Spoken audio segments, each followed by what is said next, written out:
And I'm really glad to see everybody today. We may have some more people joining us, but we're competing with a couple of other league meetings.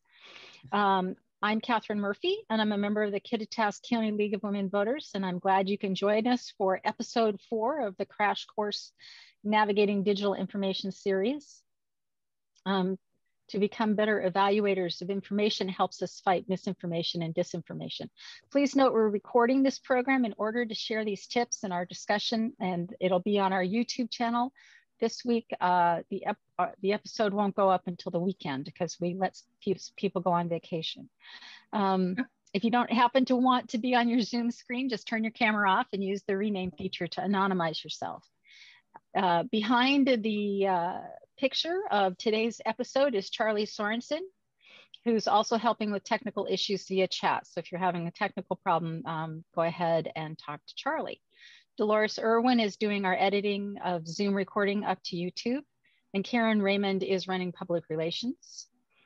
And the League of Women Voters has been around for 101 years, and in Kittitas County, we've been here since 1968. We're a nonpartisan educational and political grassroots organization, and I've been a member since 2017. I have a lot of training in research journalism and so forth. And even with all that training, the only thing that's going to help me fight misinformation and disinformation is making sure that I do the research. So that's what we're going to talk about today. So last week, I gave you a suggestion of a source called Media Bias Fact Check. And Media Bias Fact Check is a nonprofit organization that evaluates various media outlets. And the assignment was, if you chose to accept it, was to go and look up your favorite or favorites or least favorite media source. Did anybody do that? I downloaded it, but I did not check my source. Okay. Anybody? I did look at one of them. I went in and looked at one of them to see who was involved and so forth. And what did you think? Well, you can find out a lot of information if you look. Yeah, you can. Yeah. One of the things, and the reason that, I'm sorry, I talked over somebody, I apologize. Oh, that's okay. I was just gonna say, I was already familiar with that site and had looked up my information before, and I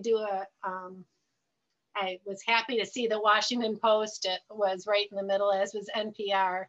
And I'm interested in this presentation because the problem I've had is I have had people use that chart and then say, well, this chart is useless. It says everything I listen to is bad. Oh, well, you looked at the overall chart where everybody was on there? Mm-hmm. Yes.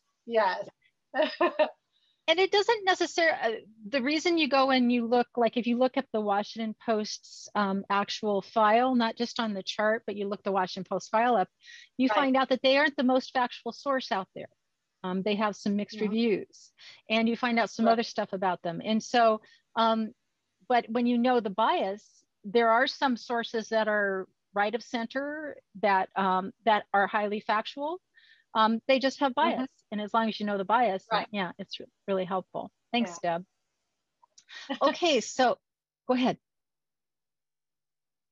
So what we're going to do now is we're going to look at the the video for today, and deciding who to trust with John Green.